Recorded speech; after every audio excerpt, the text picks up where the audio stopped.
네, 안녕하세요. 살고 싶은 도시 생생도시 안산단원을 국회의원 김남국입니다. 법무부 장관님께 질문 좀 드리겠습니다. 네, 지난 주말부터 해서 신현수 민정수석과 관련된 여러 가지 문제로 언론이 좀 시끄러웠던 것 같습니다. 이제 저희 점심때쯤 해서 대통령에게 거취를 이름하겠다라는 이제 신현수 수석의 이야기가 있었는데요.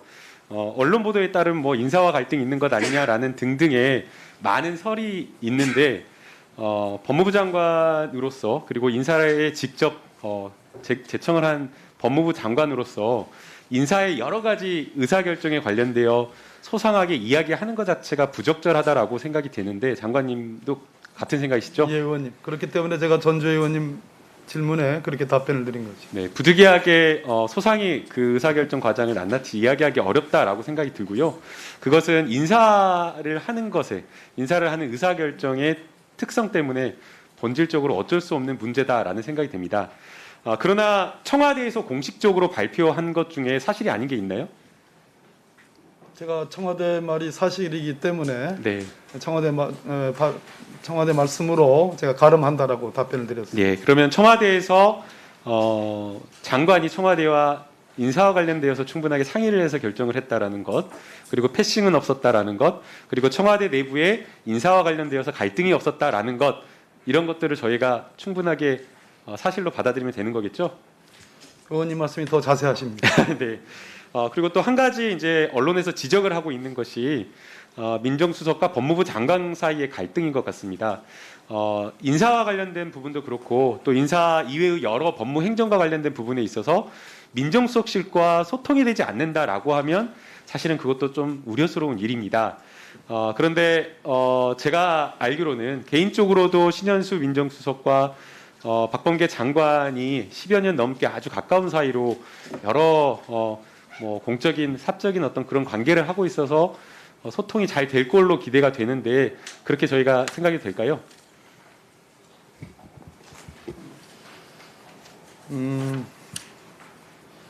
개인적인 관계가 있습니다만은 그것을 인사와 결부시켜서 얘기할 성질의 것은 못 된다고 생각을 하고요. 저는 대통령님으로부터 검찰 개혁이라는 대통령님의 국정 운영의 큰 흐름을 지시받은 대한민국의 국무위원입니다.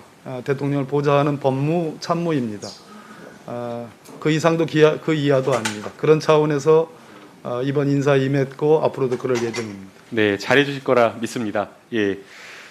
아동학대 범죄와 관련되어서도 법무 행정의 아주 중요한 내용으로 이렇게 보고 계신 것으로 알고 있습니다. 특히나 이제 정의 사건을 통해서 많은 국민들이 분노하고 있고 아동학대 범죄에 대해서 초동 대처가 미흡했다, 전문적인 어떤 그런 판단이 부족했다라는 지적을 하고 있는데요.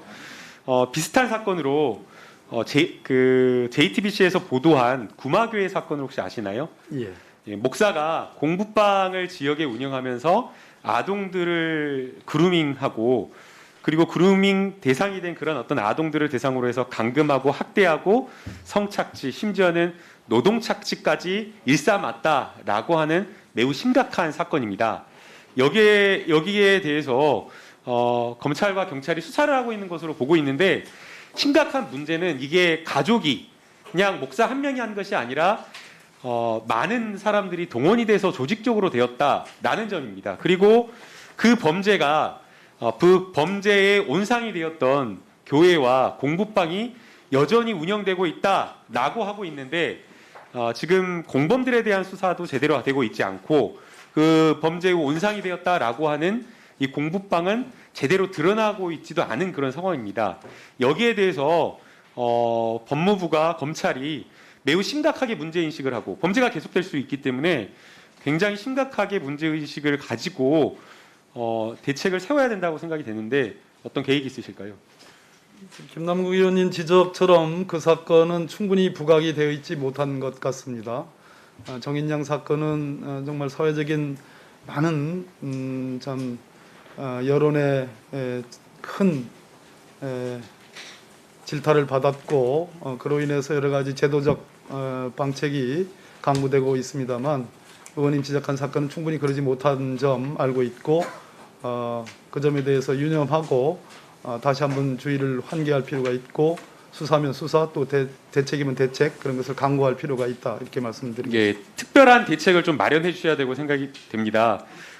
이 피해 아동들이 각각 분리된 상태에서 양육되고 그루밍되고 하다 보니까 피해 자체를 공유하거나 제대로 이렇게 이야기할 수 있는 그러한 여건이 되지 못하고 있습니다.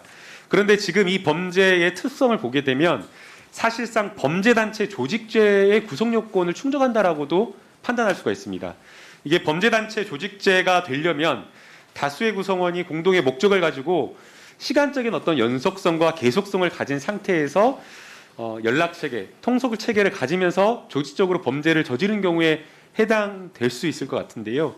지금 이 사건도 역시나 마찬가지로 구마교회 사건도 목사를 정점으로 해서 많은 다수의 인원들이 동원되어서 조직적으로 그리고 여러 가지 그루밍과 관련된 방법이나 이런 것들을 수년간 그냥 단순하게 뭐 1, 2년 한 것이 아니라 수년간 장기적으로 해왔기 때문에 범죄단체 조직 구성 요건을 충족한다라고 볼 수 있기 때문에 공범들에 대한 수사 역시 하나의 공동 정범으로서 범죄단체 조직죄가 성립되는 여부를 판단해서 좀 철저하게 수사가 되어야 된다라고 생각이 됩니다. 장관님 어떻게 보시나요? 예, 점검해 보도록 하겠습니다. 네. 그리고 한 가지 더 하면 민생과 관련된 법무행정 신경 쓰시겠다라고 이렇게 말씀을 해주셨는데요. 코로나19로 외국인 근로자 부족 문제 끊임없이 지적이 됐는데요. 일선 현장에서는 달라진 게 없다라고 합니다. 농촌이나 어촌이나 전부 다 3월에 이 일손이 굉장히 딸리는 그런 상황인데요. 이 문제가 지금 당장 해결되지 않는다라고 하면 농업이나 어업에 종사하는 많은 분들이 상당히 큰 어려움을 겪게 될 것 같습니다. 여기에 대해서 좀 장관님 분명한 대책을 좀 가지고 계신지 네, 뭐 비자기간, 취업 비자 같은 것이 만료된 경우에 그 연장을 한다든지 등의 특별한 대책으로 올 여름 농촌 인력의 부족함을 메꾸기 위한 특별한 대책들을 법무부가 준비하고 있습니다만 의원님 다른 한 측면으로 이번에 남양주에서 외국인 노동자들 집단 코로나19 확진이 있었습니다. 제가 발생했다는 보고를 받자마자 저 이번에도 현장 바로 가서 여러 가지 얘기를 듣고 왔는데요. 그 두 부분이 다소 상충되는 그런 측면도 없잖아 있습니다. 그러나 지난번 청문회 때부터 의원님 지적하신 그 부분에 대해서 절대적으로 공감하고 충분한 대책은 강구되어 있습니다. 예, 이제 방역과 관련된 부분은 당연히 빈틈없이 철저하게 해야 된다라고 생각이 되고요. 그럼에도 불구하고 민생과 관련된 부분, 코로나19로 굉장히 경제적으로 많은 분들이 힘들어하고 있는 상황이기 때문에 외국인 노동자가 부족해서 임금이 올라가고 더더욱 그 경제적인 어려움이 가중되고 있다라는 현실을 좀 받아들이셔서 이 부분에 좀 철저하게 좀 신경을 써주셨으면 하는 바랍니다. 실제 어떻게 대책을 하겠다라고는 하는데 현장에 가보면 그런 것들이 되지 않는다라고 호소를 하고 있기 때문에 조금 더 챙겨주셔야 될 것 같습니다. 네, 그러도록 하겠습니다.